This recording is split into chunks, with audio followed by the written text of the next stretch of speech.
Comment écrire une lettre de motivation? Bonjour, je suis Robin Zuffré, conseiller en orientation et on va regarder ça ensemble. Alors je vais vous donner quelques conseils sur les lettres de motivation. Alors la première chose, c'est d'utiliser le modèle vous, moi, nous. Peut-être que vous connaissez ce modèle-là. Donc dans le contenu de la lettre, en gros, vous allez devoir dire trois choses. Vous allez devoir dire en quoi l'entreprise vous intéresse. Donc ça, c'est le vous. Vous allez devoir dire en quoi vous êtes compétent pour ce poste, quelle est votre expérience. Donc ça, c'est le moi. Et le nous, c'est qu'est-ce que moi je peux apporter à l'entreprise et qu'est-ce que l'entreprise peut m'apporter. Donc c'est vous, moi, nous. Ça, c'est le corps de la lettre. À la base, au début de la lettre, il faut juste que vous disiez pourquoi vous postulez.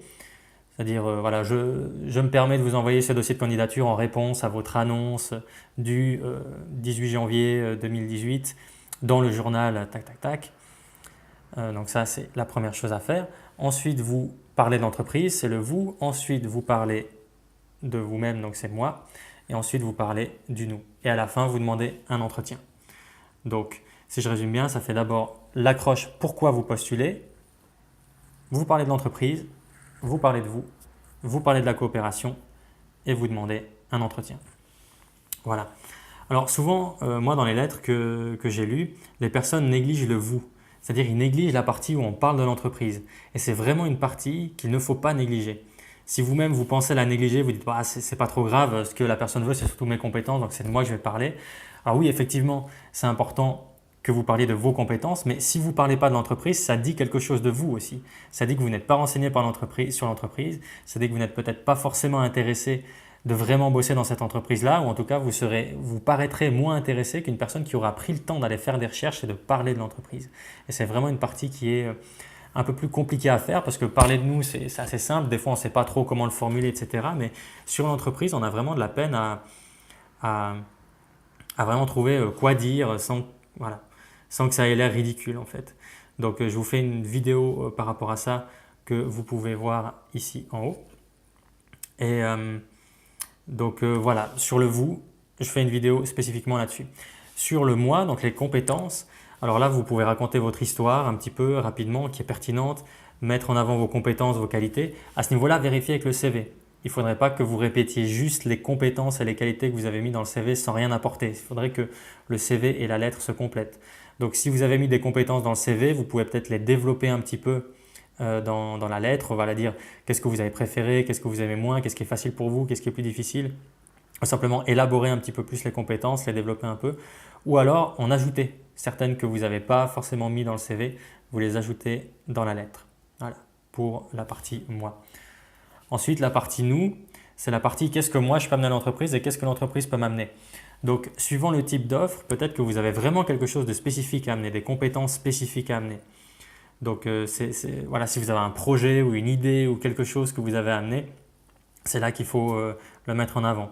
Si vous postulez simplement dans un poste, par exemple, je sais pas, de vendeur dans un grand magasin, et ben, à ce moment-là, il n'y a pas vraiment de grands projets autres que vous amenez vous-même.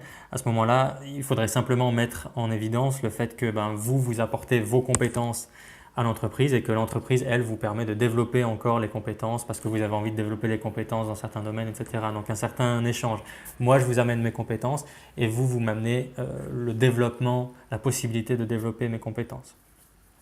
Voilà là-dessus. Donc c'est le modèle vous, moi, nous. Et vraiment, je répète, concentrez-vous sur le vous.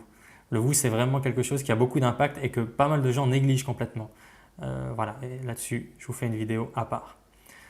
Voilà, faites des lettres à usage unique aussi, c'est-à-dire personnalisez les lettres. Ne faites pas une seule lettre typiquement où vous parlez que de vous, c'est bonjour, je réponds à l'annonce, j'ai de l'expérience dans tac tac tac tac tac, mes compétences sont les suivantes, mes qualités sont les suivantes, j'aimerais bien avoir un rendez-vous, merci, au revoir. Vraiment, personnaliser la lettre, ça veut dire que vous personnalisez le vous évidemment. Donc quand vous parlez d'entreprise, ça vraiment, il faut que ce soit personnalisé. Le moi, vous pouvez aussi le changer. Il n'y a pas besoin de le changer complètement suivant les entreprises, mais peut-être que suivant l'offre, vous n'allez pas mettre exactement les mêmes choses en avant. Donc réfléchissez à qu'est-ce qui est pertinent dans l'offre, dans cette offre-là en ce qui concerne vos compétences et peut-être vous avez deux, trois choses à changer. Et dans le nous aussi. Peut-être que du coup, si l'entreprise est différente et que vous mettez différentes compétences en avant, ce n'est pas tout à fait la même chose que vous allez écrire. Donc pensez vraiment des lettres à usage unique. N'envoyez pas 2 fois la même lettre au même endroit. Sinon, les recruteurs vont sentir que c'est une lettre un petit peu générique comme ça et que vous n'avez pas pris la peine d'adapter la lettre alors que d'autres ont pris cette peine-là. Ce qui montre que vous êtes peut-être moins intéressé et du coup votre dossier aura moins de points. Donc ne négligez pas ça, vraiment personnalisez les lettres. Ne donnez aucune information négative. Ça, c'est un autre point. S'il y a des points négatifs, peut-être que ça se discutera en entretien, mais sur la lettre, c'est vraiment une lettre de motivation. Donc, vous démontrez que vous êtes motivé. C'est quelques paragraphes. Donc, vous allez mettre en avant les points positifs de l'entreprise, vos points positifs, qu'est-ce que vous pourriez faire ensemble. Tout ça, c'est du positif. Ne mettez pas en avant des choses négatives. Ça pourrait vraiment péjorer votre offre. De la même manière, utilisez un vocabulaire positif. Essayez vraiment de faire un effort. Une fois que vous avez écrit la lettre, vous pouvez faire l'effort de relire la lettre et de tourner les choses de manière positive. Par exemple, au lieu de dire voilà, durant ma dernière expérience, j'ai fait, tac, tac, tac, tac, vous pourriez dire j'ai eu l'occasion de faire, ou j'ai eu l'opportunité de faire, ou j'ai eu la chance de faire, enfin voilà. Voilà. Après, il ne faut pas que ce soit bateau et que toutes les phrases soient ultra, ultra positives et que ça sonne faux, disons. Mais si, de manière générale, quand on lit la lettre, on sent de l'optimisme et quelque chose de positif, ça donnera une meilleure impression de vous. Donc, pensez à ça. Voilà. Et une autre chose, si vous répondez à une offre d'emploi, pensez à utiliser exactement les mots de l'offre dans la lettre. Par exemple, si on parle de compétences ou de qualité, prenez vraiment le mot exact qu'il y a dans l'offre. Pourquoi? Parce que ça peut arriver maintenant avec des programmes numériques qu'on fasse passer votre lettre dans un programme qui va justement voir quelles lettres ont les mots qui sont demandés et quelles lettres ne l'ont pas et qui va faire un tri automatique. Ça, c'est la manière automatique de faire, mais sinon, une manière un peu plus à l'ancienne, entre guillemets, c'est de demander à une personne DRH ou à une secrétaire de stabilo-bosser les qualités qui sont dans l'offre et de mettre loin les offres qui n'ont pas tous les points ou qui ont un point en moins, etc. et de ne garder que les offres qui ont tous les points. Donc voilà, si vous répondez à une offre, pensez à essayer de structurer un peu votre lettre autour de l'offre et vraiment utiliser les mots exacts de l'offre. Voilà pour ça.